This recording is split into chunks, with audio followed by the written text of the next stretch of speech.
You and Violet were as close as sisters. You dreamed together, trained together, and embarked on this journey together. What went wrong? And was it Violet's greed and massive ego that split you from her in that friendship? Or was it something else? Something like you just mentioned with the pictures, more than what the public have seen that caused your relationship to deteriorate? I think it's all of those things combined, and I think that it was levels to it. I feel like when I was told that I was gonna go have a match, I was nervous as hell, and she was just like, you're gonna do a dope job. She was right there rooting for me, and I feel like maybe she thought I would fail, and because I didn't fail, now she felt like, oh, I could have did that, and I could have done it better than she could have. But the truth is that she couldn't, and this is exactly what she's showing right now. So I think it is the ego. I think it is the greed. And I think that she didn't think that I didn't even know that I would have fans and people that are not even part of my family that would support me. So I think that once she saw that was happening for me, she feels like, had I done that first, that would have been all me. And I think that's where the sister bond went away on her part. Because for me, she's always going to be my little sister. And hopefully whatever it is that she has going on at some point will go away. And I'm a forgiving person. But at this point right now, I'm just going to stand my ground. I want the championship that I worked hard for. Off this shitty fucking product by coming on here and speaking the fucking goddamn truth about this fucking filth. And I can book a better show taking a fucking dump after eating my fucking Chipotle chorizo with extra cheese! I don't give a fuck what anybody has to say. Have I ever? Of course not. WWE is great, man. Fuck you, Japan, and Kenny Omega, Okada. Delete! What is it, man? Can I suck your dick? What is it, man? And this is the #1 fucking podcast right here on YouTube.com!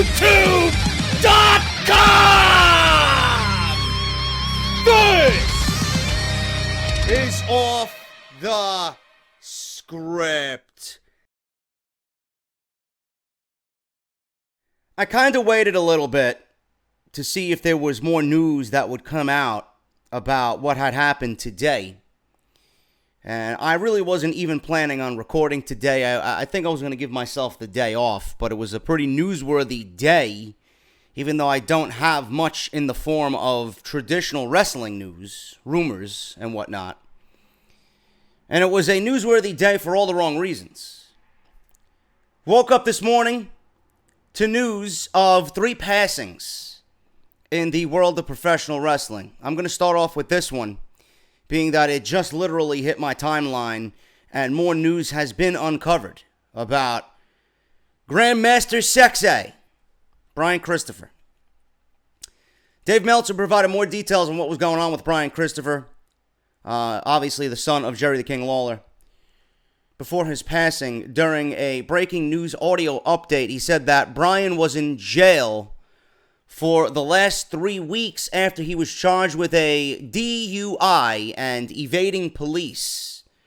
His father, Jerry Lawler, had done everything possible to help him get over the years, but this time opted to let him stay in jail so that he could learn a lesson.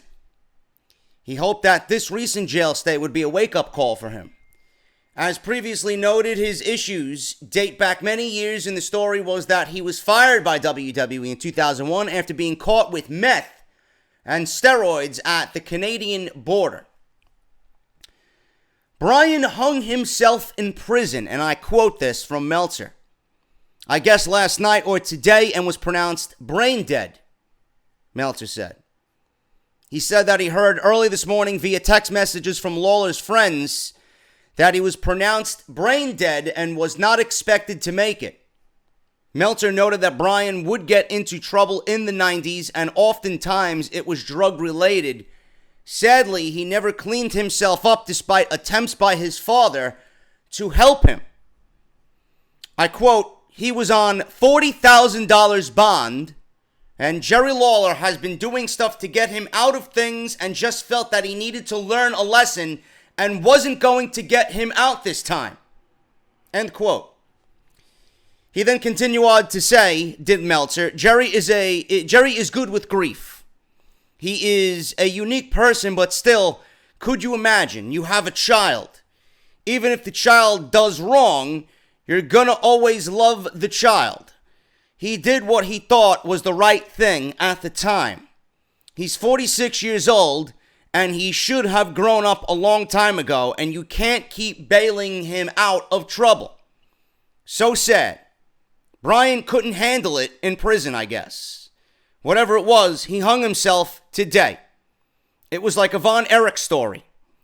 Very much like one. And he was a second generation wrestler trying to live up to the name of his father. Meltzer noted that Brian recently talked about wanting to be just like his father. Jerry tried to help him through the years, Meltzer said. I quote, Jerry had told him many times, if you can clean yourself up for a year, I'll get you a job, whether it's a trainer at the performance center or something. But you've got to clean yourself up for a year. There would be periods where he would get clean to a degree, but it never lasted a year. One of his friends told me it was a couple of months, and another friend told me that his version of clean was him on meth and doing things like that. Which is not my version, or probably your version of clean, but I guess it's the wrestler's version of clean. It's similar to what people said about Eddie Guerrero. Eddie Guerrero was clean from alcohol, but was still taking a lot of pain pills up until his death. Brian had periods where he wasn't messed up, and he was a very cool guy when he was clean. But when he was messed up, he could come off as obnoxious. Meltzer then added that there was a suicide attempt before that not too many people know of. I didn't even know about today. He said that the suicide attempt was 3 or 4 years ago. Brian Christopher Lawler was just 46 years old. That was not the only wrestler-related death today, as Nikolai Volkoff also passed away.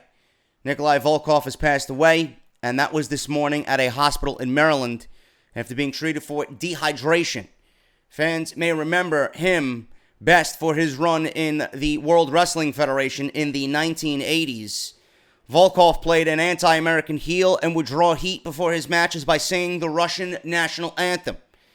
Volkoff got his start in Calgary, Alberta in 1967 before moving to Worldwide Wrestling Federation, where he spent most of his career.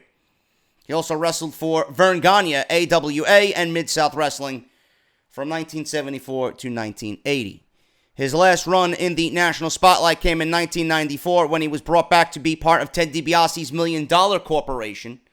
He continued wrestling on the independent scene and was said to be in good health. There were interviews a few months ago where he talked about his healthy eating habits. Volkoff was inducted into the WWE Hall of Fame in 2005, and he was reported to pass away this morning as well from apparently dehydration and some other ailments that are not known of at this time. And this news was reported by PW Insider. That was this morning. So, you know, I don't really know what to say about this. I mean, more news is still breaking on the Brian Christopher story. It's always sad to see.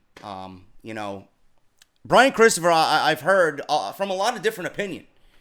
You know, he was one of the most over guys in the company back during the Attitude Era. I mean, he had a great thing going for himself. WWE tried to build the light heavyweight division around Brian Christopher and, at the time, Taka Michinoku. But that clearly didn't pan out, and that didn't really work out for WWE for whatever reason. You know, WWE just seemingly never got that light heavyweight, cruiserweight division right. They seem to be doing well with it now, but it's still not where it needs to be. As far as the the drugs and the alcohol and Jerry Lawler, wanting to teach his son a lesson. I don't really, I'm not going to sit here and give you an opinion on it. I mean, it's very difficult to say something when I myself am not a parent.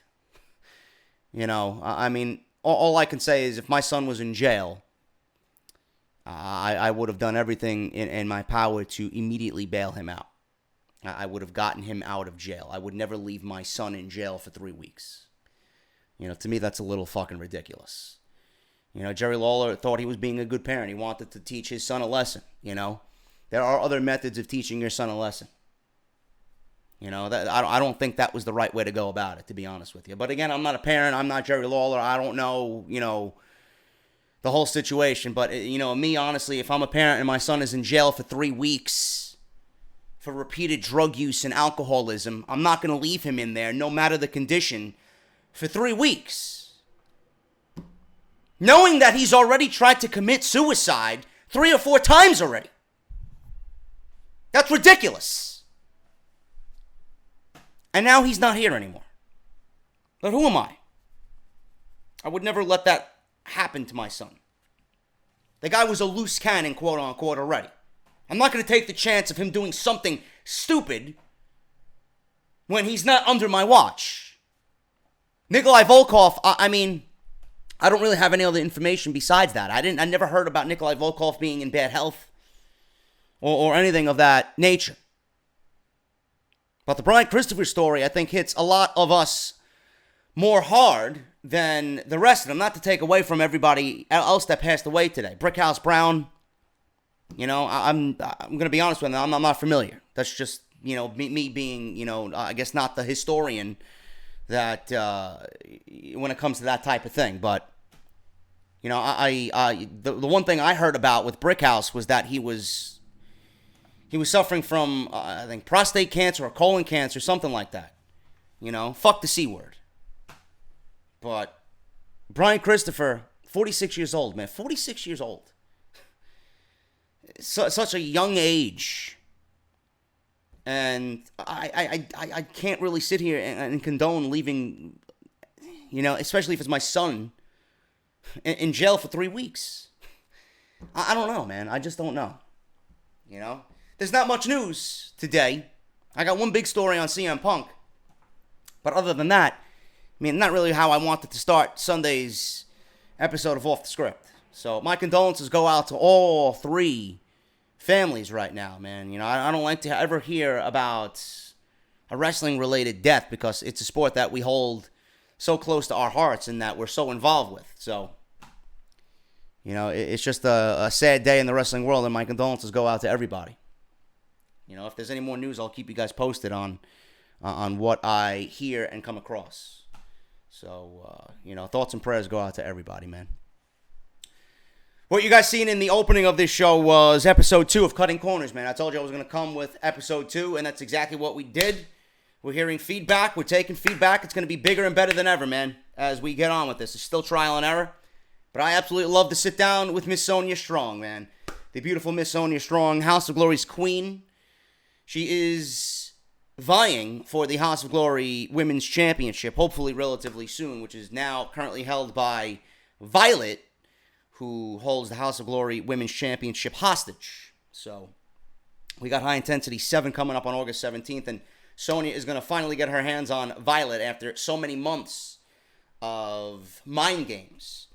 If you guys have been, pretty much paying attention to House of Glory storylines, Violet really never traditionally won the championship in a respectable manner. She pretty much stole the championship. And within this sit-down on Cutting Corners, there is exclusive breaking news that I didn't even know of. Yeah, and you guys think that, this is all kayfabe and whatnot. I go into this, I ask the questions, and I don't know anything. Whatever they give me, they give me. We're not breaking any fucking, we're not breaking any boundaries with this, but I'm not seeking, this type of information. It just comes to me. I ask the questions, and that's the answers that I got. Breaking information that you're only exclusively going to hear on Cutting Corners. And this is what the show is about. I asked about Violet, and I got information that nobody told me before about her situation and why Violet is the House of Glory Women's Champion and nobody's done anything to rectify it when she's just pretty much stole the championship upon its presentation to the company. She hasn't had a legitimate match. So if you guys want the answers to what I'm talking about, you got to watch the interview, man. Good shit. I'll be back on Wednesday to interview one of our most beloved tag teams, I believe, on Wednesday. It's going to be Private Party, Isaiah Cassidy and Mark Quinn of Private Party. I'll be sitting down with them. And after that, I don't know, man. It's a crapshoot. So we got high intensity coming up in a couple of weeks, SummerSlam weekend.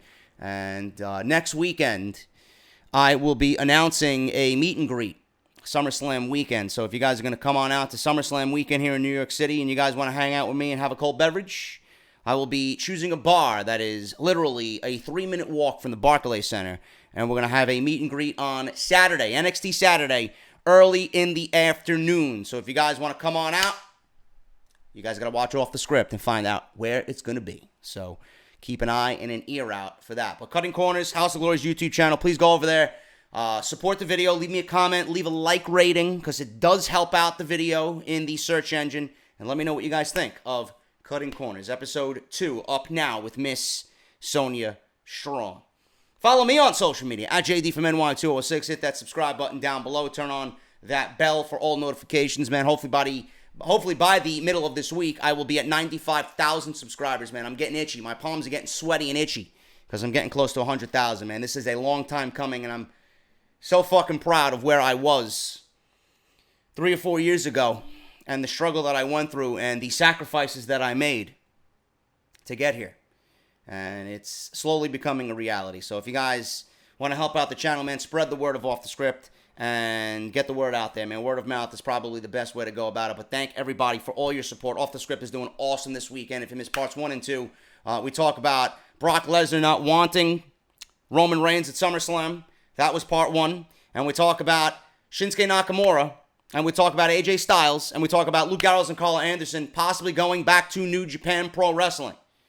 I got exclusive news that I'm not going to reveal here that does not bode well for some of those individuals that I mentioned in that show.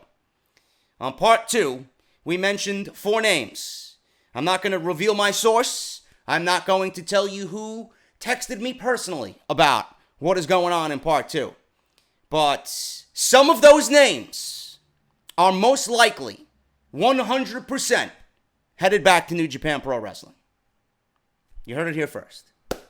Not going to reveal any more than that. Go watch the video and hear my thoughts on it in the annotation that you see in the top right corner of your screen. Thank you guys so very much for all that.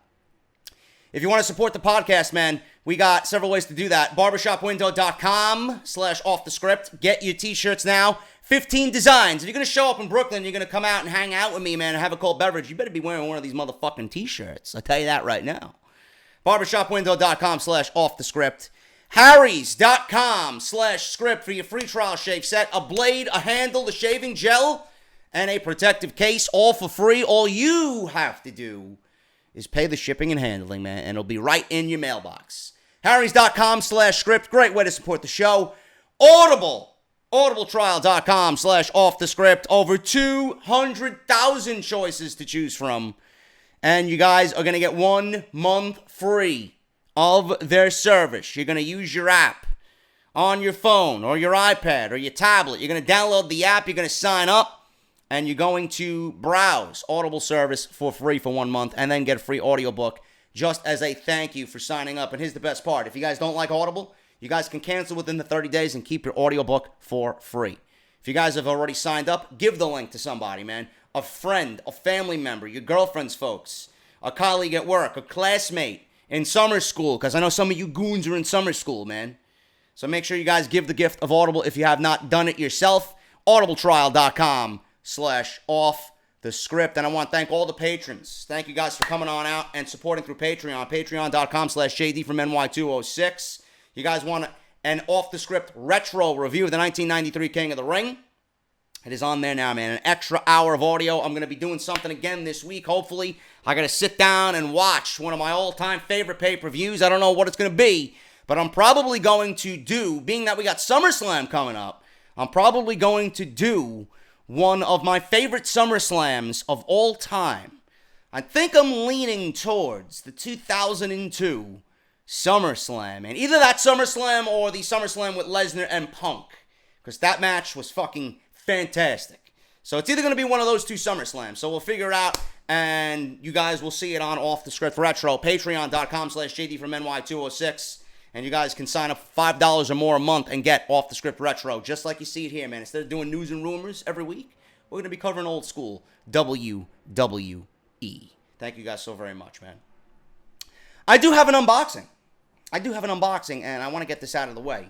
WrestleCrate, as you guys know, is not only a friend of JD, but they are a sponsor once a month of the show. And I got this month's crate.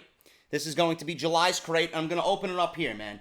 WrestleCrate, I'm going to be honest with you, man. I don't sugarcoat anything, ever, to anybody.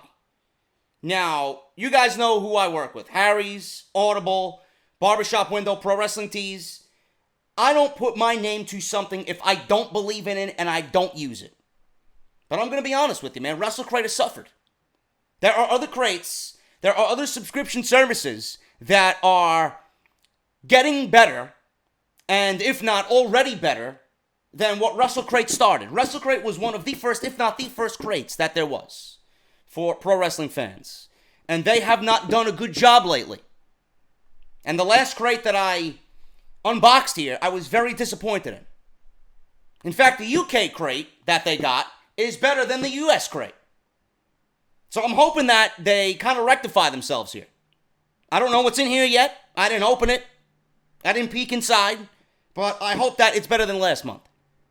And if you guys like what you see in here, if you guys are interested in WrestleCrate, you guys want to get it for yourself, or if you got kids, or if you want to give a gift to a friend who's a wrestling fan, all you guys got to do is go to WrestleCrate.com. At checkout, you're going to choose your subscription, and then you're going to enter the code JD from NY, and you're going to save 10% off your first purchase and your first subscription. If you guys want to give them a follow on social media, they are on Twitter. WrestleCrate USA on Twitter. So please make sure you guys go and follow. And if you like what you see here, tell them that JD sent you. So here we go, man. I'm going to open this up. And I like what I see in here already. There's an action figure in here. And I'm going to pull the action figure out because I see it and I'm interested in it. And I love these wrestling action figures, man. And this is fucking awesome. This is fucking awesome, man. And it couldn't be a better one. Seriously. In this set, I'm glad I got this one, man.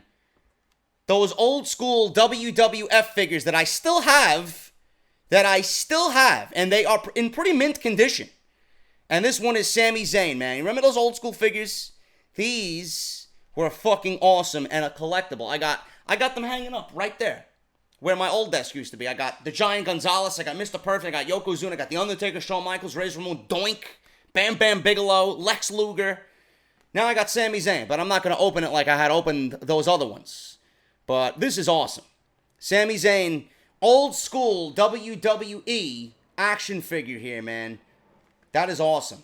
The underdog from the underground. And they got Ric Flair, Finn Balor, Sami Zayn, and Kevin Owens in this particular set, in this series, man. So there you go. That is awesome. Good job there, man. That's a fucking damn good job. I love that type of shit. Got a t-shirt in here. It's blue. Not really a color that looks good on me, but intensity, integrity, and intelligence. The 3 I's. That is Kurt Angle, and it's a large. Some people say I should be wearing a medium. Maybe I got to tell them and request that that I should be wearing a medium. Some of these shirts are too big. My Young Bucks shirt fits me good. I got a Ricochet shirt that I got from Pro Wrestling Crate that fits me fantastic. I wish I could wear it every day, because it just fits me right. It's very difficult to find a t-shirt that fits me right, man. What is this? What is this, socks? Oh my goodness, man. These could go with my DX and my NWO and my Lucha Underground socks. I got Macho Man Randy Savage socks. I know who these would look good on. Juicy Steen, LeBar's intern. I'm probably never going to wear these, but I guess it's a cool collector's item. I got fucking Macho Man Randy Savage socks inside my Wrestle Crate. What do we got here? Let's see what we got here. A Wrestle Crate sticker. Useless garbage. Oh, this is awesome here, man. Rest in peace, Leon White. Nice sketch of Big Van Vader. That is nice, man. That's something that I'd actually get framed. What else we got here, man? We got a Legion of Doom autograph. The Road Warriors. Road Warrior Animal. There you go, man. Look at that. Signed by Road Warrior Animal. That's pretty sweet right there. There you go, man. And I got a pin. I don't know who the pin is of. I don't know what the fuck this is. I don't have a cheat sheet. They didn't give me a cheat sheet or anything. They didn't give me a cheat sheet. What's going on here, WrestleCrate? You don't give me a fucking cheat sheet. How the fuck am I supposed to know what it is? If any of you guys can figure that out, please tell me. I don't know. No idea what that is. But that is the crate, man. WrestleCrate.com. If you guys want to get one for yourself, WrestleCrate.com. Use coupon code JDFROMNY for 10% off your first subscription. Thank you guys so very much for all the support, man. Let's get into the little news that I have today. We're going to sit down here and we're going to talk about this one, man. CM Punk. Obviously, Punk's name has been associated with Chicago, All In, and everything that the Bullet Club is doing for September 1st. Not only is CM Punk being talked about for All In, Ring of Honor has already reached out to CM Punk for April 2019 to get him at Madison Square Garden for G1 Supercard. I've said this to a few people already. If Ring of Honor is able to get CM Punk in Madison Square Garden, that is an absolute bombshell game changer for this business, this event, and this industry. After many attempts to get this guy to come out of retirement, to get this guy on a show that is wrestling related is like pulling fucking teeth. All you hear is no, no, no, no, no, I'm done with wrestling. I don't know how financially stable CM Punk is at this time. Money doesn't last forever. So CM Punk, I am still under the impression, I don't give a fuck how many years it takes, he's nearing 40. CM Punk will be back in pro wrestling, whether it's with WWE, Ring of Honor, New Japan, whatever the case may be. Punk will be back in professional wrestling. I would bet Punk is going to be in Chicago for All In. Punk is doing a meet and greet at the Pro Wrestling Tee shop. If he is not at All In, I would be shocked. I don't give a fuck what he does. I don't give a shit if he just shows up for 5 minutes and cuts a promo on everybody. Or says thank you and just shows face in the ring. It don't even have to be for 5 minutes. If that music, whatever, if Cult of Personality plays, or if This Fire Burns from Killswitch Engage plays, whatever, that place is going to fucking burn to the ground. I think the ovation in that arena would be felt in Stamford, Connecticut. Punk at Madison Square Garden. If Ring of Honor ever wanted a big fuck you to the WWE, or if CM Punk ever wanted a big fuck you to the WWE, never mind Ring of Honor, if CM Punk legitimately wanted to fuck Vince McMahon without actually saying it, his invitation is waiting. He don't even have to do anything. CM Punk is becoming a mythical creature in the world of professional wrestling. Will he ever return? I think so. When? We don't know. It seems like a question that every year only adds more volume. It gets louder and louder and louder. Punk went 0-2 in the UFC with 2 comprehensive losses. Seeing as the self-proclaimed voice of the voiceless turns 40 in October, there doesn't seem to be a whole lot of opportunities left for him in the UFC or MMA in general. Of course, in wrestling, Punk's career could go another 5 to 10 years if he wanted to. Chris Jericho, Goldust, Christopher Daniels, to name a few, are performers who are still putting on great matches deep into their 40s. But does Phil Brooks want to return? After winning his legal battle with WWE, it seemed more likely than ever he might consider returning to the biggest promotion in the world. After all, Vince McMahon has never been a man to leave money on the table and told Stone Cold Steve Austin on his podcast that he would work with Punk, no question. Vince will work with Punk, and I think that's all that matters, no matter his standing with Triple H. And I think even at this point, Triple H would want Punk back because Triple H is a businessman. Assuming Punk has enough money from his past endeavors, it's perfectly conceivable that he would get involved with Ring of Honor or even appear at All In just for his love of the business, which he's always going to turn down and say he don't want anything to do with wrestling anymore. But Punk knows where his love lies, and that love is in wrestling. Reports suggest Ring of Honor are already testing the waters for G1 Supercard. In the Wrestling Observer newsletter, Dave Meltzer writes that Ring of Honor is now trying to book Punk for G1 Supercard at MSG in April next year. But he has told those close to him that he doesn't have any interest in doing pro wrestling. The same old answer that we've been given for the last 5 years now. That's certainly a blow to longtime wrestling fans who had pinned for Punk to return to the business in one way or another. However, one thing we've all learned in the business is to never say never, especially in the world of professional wrestling. Earlier this year, Punk was reportedly backstage at the All In press conference, fueling rumors that he might make an appearance at the show. Of course, it's no coincidence that the show itself is being held in Chicago, and the reaction would naturally be out of this world, where the Punk is swerving everyone with his latest comments, and he actually will make a cameo. Only time will tell. Nobody knows what Punk is going to do, but the quote of "I'm done with wrestling" is bullshit. Punk ain't done with wrestling. Punk ain't done with professional wrestling by a long shot. He may say that in front of the camera to uphold this front, but Punk is not done. Punk would have to be a dumbass to walk away from the amount of money that this guy could make. Now, you know, WWE would be willing to throw whatever amount of money to get Punk back. WWE knows Punk is a game changer, even now in his 40s, or at least turning 40. Ring of Honor knows Punk is a game changer. New Japan knows Punk is a game changer. Punk may be waiting for the right time to stick it to WWE, but Punk is not done with wrestling. And I expect him back in a ring, not this year, but sometime in the next 2 years. I am going out on a limb and saying Punk will be back in a wrestling ring. If Daniel Bryan came back after all the time we spent saying he was done,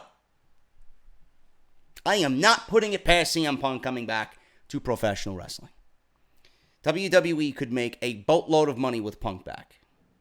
I honestly think with WWE and the way that they treated Punk, you know, we've seen people come back to the WWE after blow-ups that you wouldn't believe. Bret Hart, Hulk Hogan, The Ultimate Warrior, Bruno Sammartino, everybody in between. They all come back. They all come back because it is a business and people love to make money. Punk knows that money will be his in an abundance if he comes back to wrestling. He knows this. And to be honest with you, WWE 2K can throw out a Rey Mysterio. They can throw out a Ronda Rousey. They are lucky that they got a Ronda Rousey for the first time ever in a WWE game. So that's another name you could scratch off the list. You had your Goldbergs, you had your Austins, you had your Rocks, you had your Hogans, you had your Stings, you had your Warriors, okay? You had your Angles. There's nobody else. There is nobody else. You had your flares, right? You did your Ric Flair bullshit this year with his robe being included in the box and a Funko Pop exclusive where you're not going to find that anywhere. You got off another year scot-free. How many years are you going to get away with giving us rinse and repeat before people start getting, annoyed with this? I got to pay $130 for this collective set. This is not what I want. This is bullshit. Ronda Rousey is a pre-order character. Great. How many guys you got lined up as a pre-order character? Not many. Not many. With every year, the roster is getting more extensive, bigger, and better. How many superstars do you have on that list that you're going to entice people to pre-order? Probably nobody at this point, with the amount of people that we had in last year's game. CM Punk is the only one. And if WWE 2K can make a deal with CM Punk to be in a game, whether it's 2K20, 2K21, whatever, CM Punk will be a DLC character. He will be back in the game. And 2K has had a great reputation for mending relationships between WWE and said talent. They did it with Sting. They did it with Goldberg. They did it with The Warrior. I would not be shocked to see the same thing happen with CM Punk. And I'm not the only podcaster that's said that. There's nobody on the list of guys that you want to see as a DLC enticing character to pre-order the game. Rey Mysterio's great. But I'm sure you can find creative characters that look better than what you're going to get with the real Rey Mysterio in the community creations. Ronda is great. They got lucky with Ronda this year. We'll see what happens. That's just my 2 cents on that. Punk will be back in wrestling. And if Punk walks into Madison Square Garden, holy shit. How many seats fill Madison Square Garden? Minus the entrance.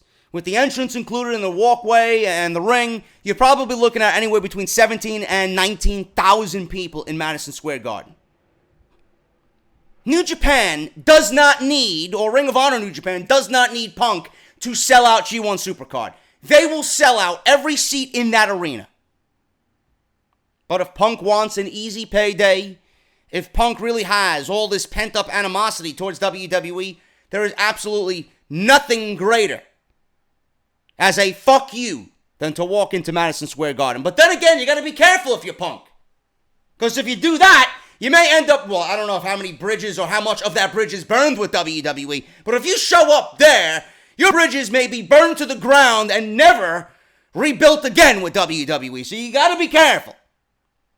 Do you want to never go back to the WWE, or do you want to show up in Madison Square Garden and say, fuck you, Vince, and fuck you, Hunter, and show up at what will be a massive blow to WWE? Because right now, like I tell you guys, the winds of change in wrestling are changing. We don't know if Daniel Bryan is signed. I'm only going by what I hear from people that he's signed. If Bryan doesn't sign, and CM Punk is still lingering in the free agent market, and Kenny Omega, the Young Bucks, Cody, and everybody else doesn't sign with the WWE, and they stay with New Japan, and Ring of Honor has this working relationship with Ring of Honor, can you imagine? And Nakamura, like I mentioned yesterday, goes back to New Japan, and Gallows and Anderson go to New Japan.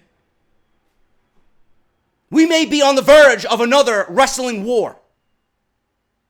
Can you imagine a promotion with Punk, Bryan, Omega, the Bucks, Cody, Nakamura, on top of who else they already got in New Japan? And they're wanting to break into the United States? How many people are going to jump on the New Japan bandwagon if CM Punk goes over to New Japan, Daniel Bryan goes over to New Japan, and we have this new threat to WWE? You talk about wars. The battle line is going to be drawn if that's the fucking case.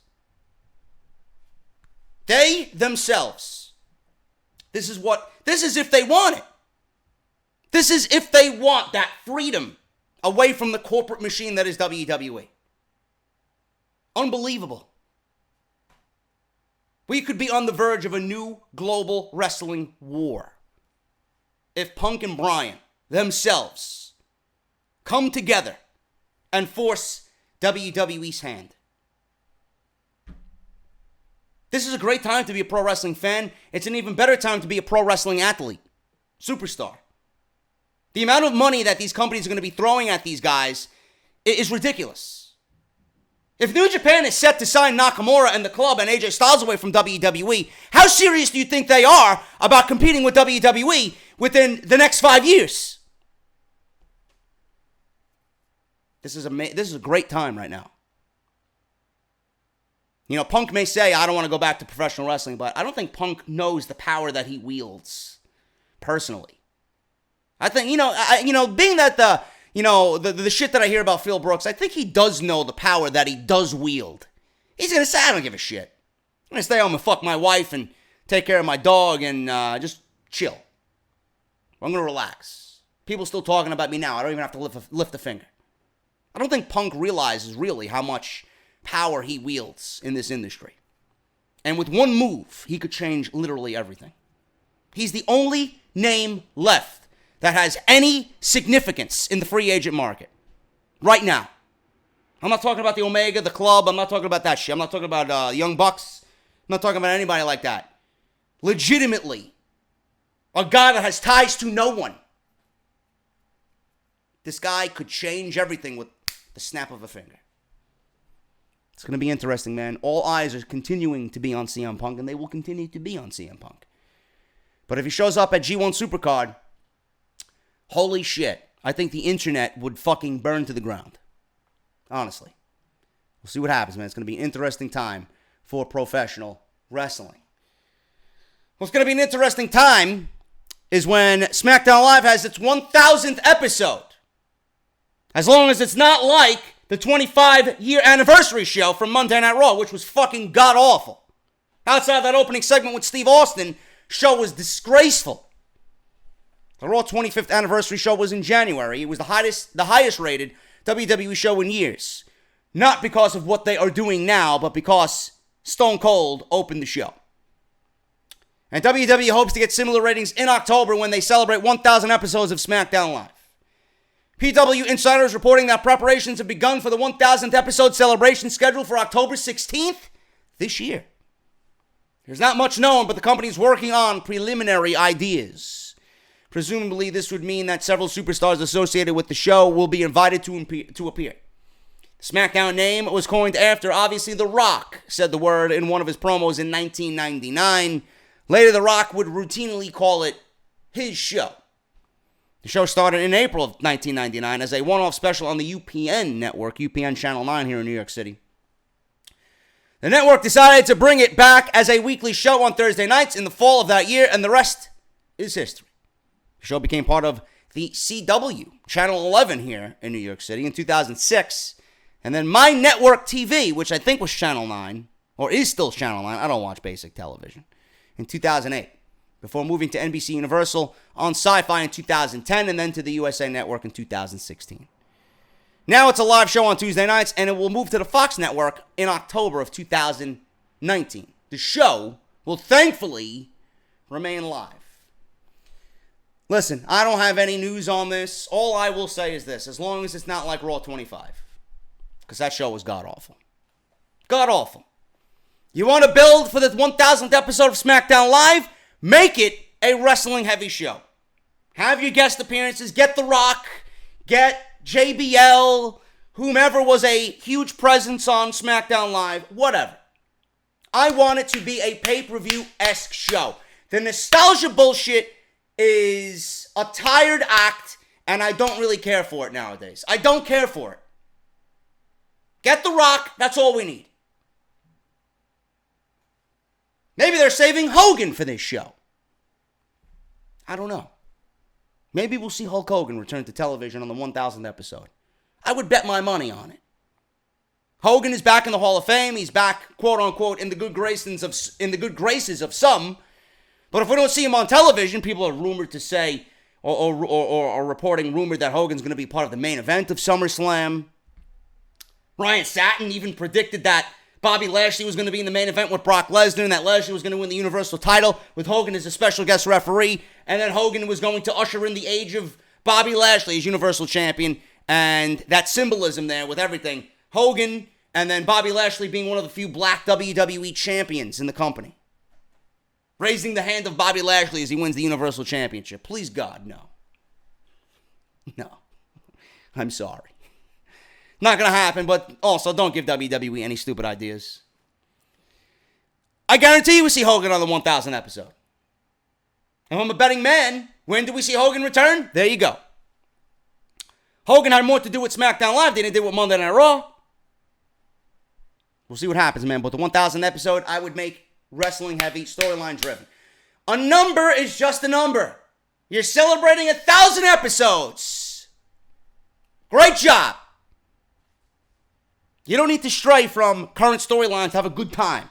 You can party, but underneath all should be a show that's continuing on what you're doing. Because October's a big month for you, WWE. I don't think you have the time to party in October.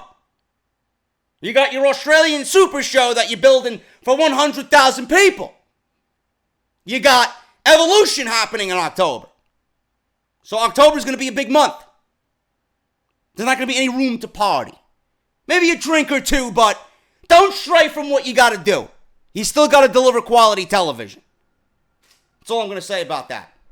1000th episode is taking place in October on the 16th of 2018.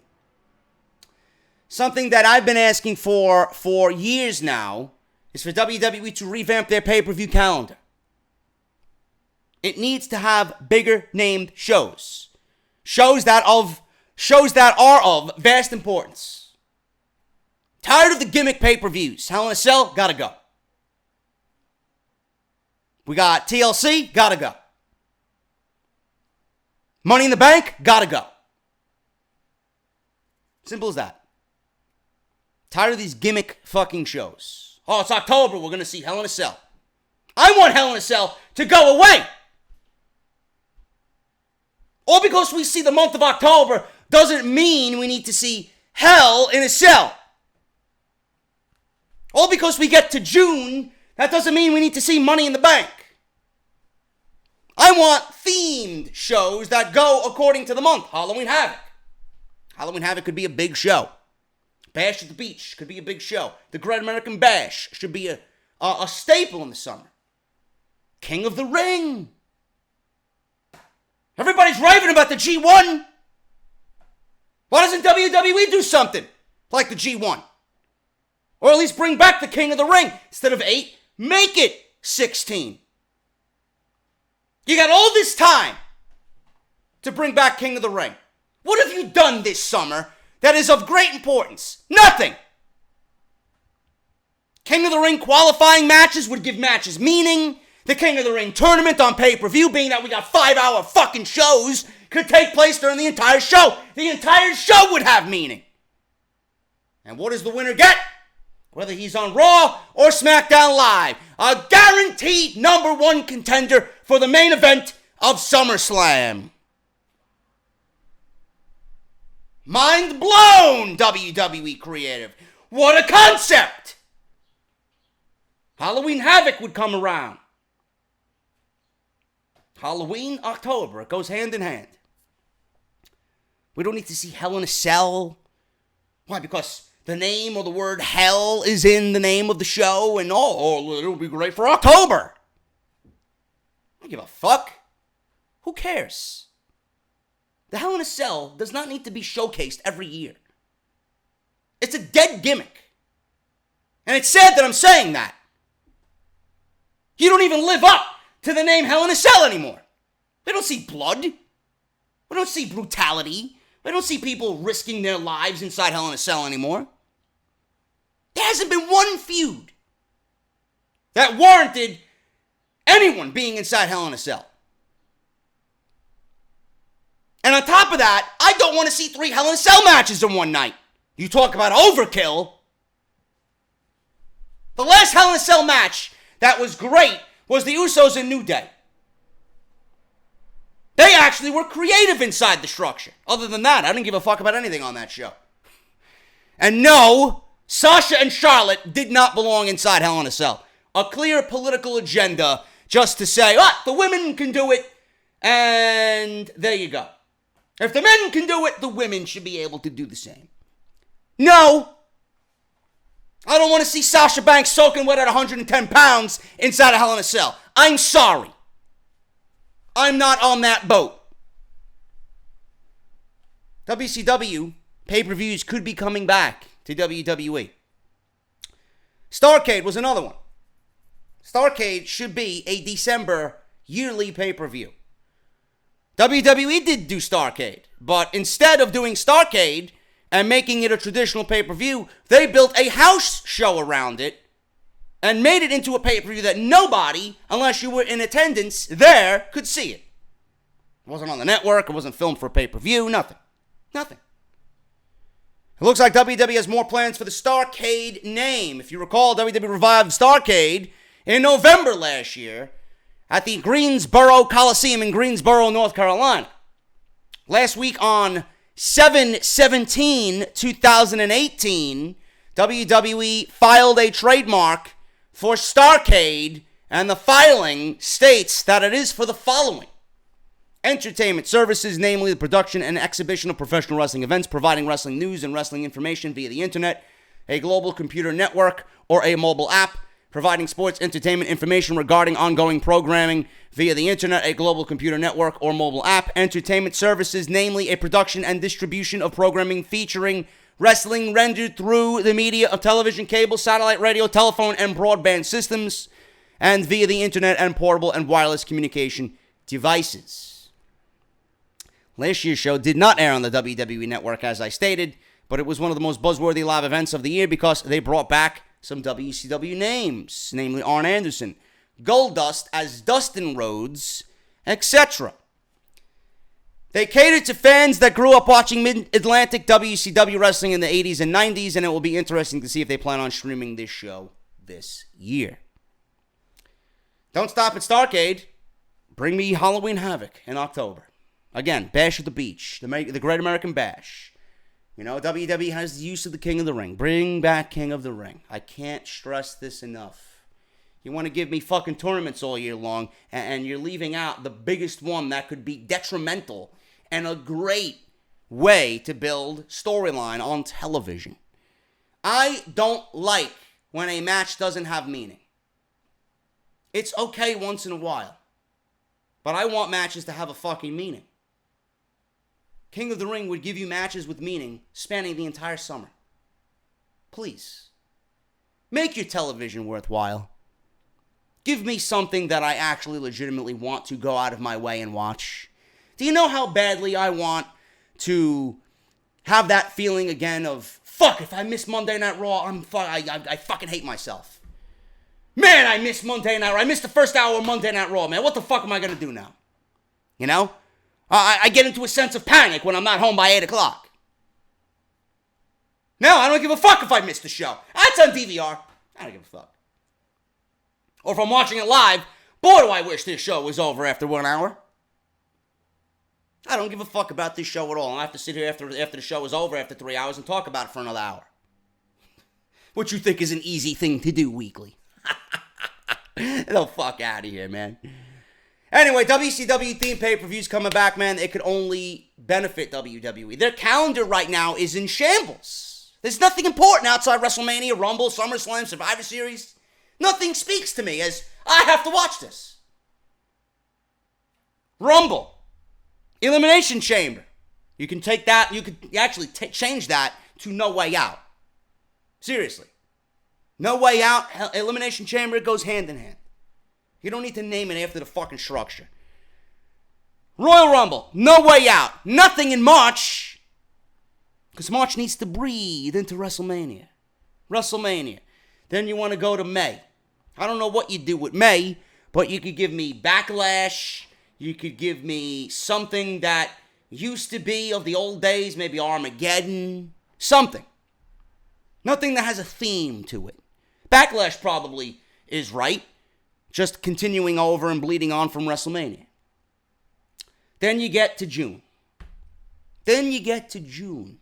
King of the Ring. July.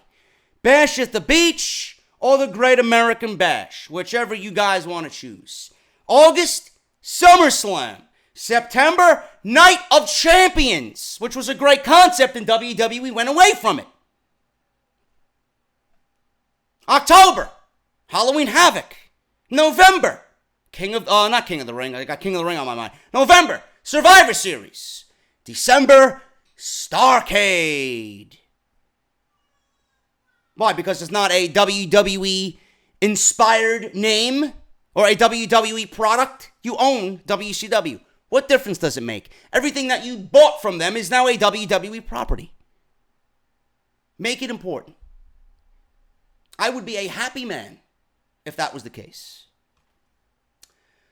Finally, guys, we're going to get out of here. We're going to end with this one.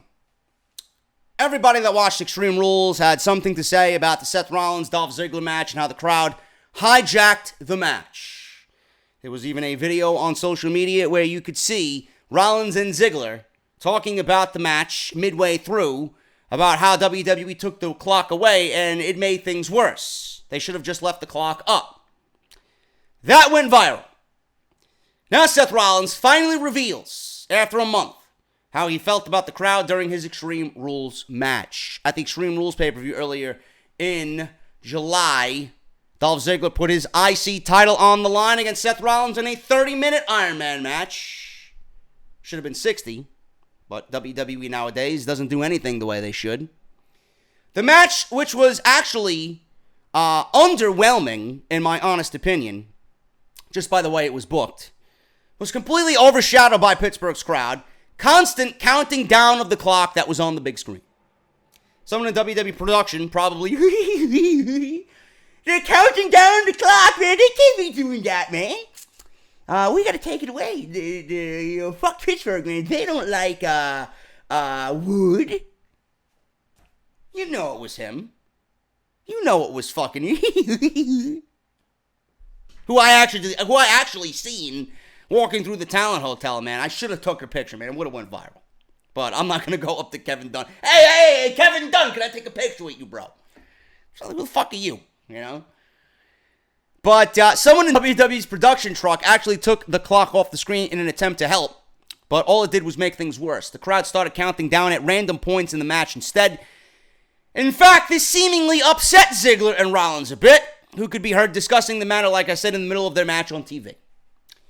Now, the Architect was the latest guest on the Chasing Glory podcast with Lillian Garcia. During the appearance, the topic of the clock issue at Extreme Rules was brought up. Rollins expressed a bit of frustration for the incident, noted Dolph Ziggler really suffered from it, he said. And I quote, "Sometimes I don't understand the concept of coming to a show and doing anything other than watch the show. I can't imagine it. Cry me a river." Yes, the crowd was wrong. But when WWE forces you to like something when the crowd clearly doesn't have any interest in it, clearly you're going to get something other than the fans watching the show. I can't imagine it, says Rollins. It is what it is. They know it's a 30-minute match. They're just going to get it out of their system. And then somebody took the clock off the Tron, he says. And that was bad. It was like you were taking a toy away from a petulant child. And they're just going to be a jerk to you about it. I know it really messed up Dolph Ziggler. Like he was super out of sync from how he normally is. I just let them do their thing. I knew we had 30 minutes, and by the end of it, they'd be invested in what we were doing. And I think, for the most part, they were. End quote. I owe Ghoulish and everybody that I was with all weekend everything. They made my weekend memorable, something that I would never forget. I thanked Road Dogg for getting us the tickets to sit where we were. Beautiful. Thanked him for the hospitality. I could tell you personally, me sitting there in Pittsburgh, I was actually pissed at the Pittsburgh crowd. I was. The match itself was underwhelming. I don't think it even came close to what they did on Monday Night Raw just weeks prior to that. I thought the match was produced poorly. I did not have any interest in seeing 6 or 7 falls in the first 15 minutes. I thought the match was laid out terribly. Really. I could have booked a better produced match than that. And what I wanted to see was these guys mimic what they did on Monday Night Raw with no falls. Or 1 fall at least. If you had to do a fall, I would have not minded that. And then go into overtime. Because WWE had a lot of time on that clock for the pay-per-view. They ended relatively early for a show on pay-per-view. And it also makes whatever WWE is doing look right. Like, they gave you Rollins and Ziggler in the main event. The Intercontinental title was in the main event of a pay-per-view. A pay-per-view that was headlined originally by Reigns and Lashley. And you go out there and you boo and you poke fun and you fuck around with Rollins and Ziggler. How does that make WWE look?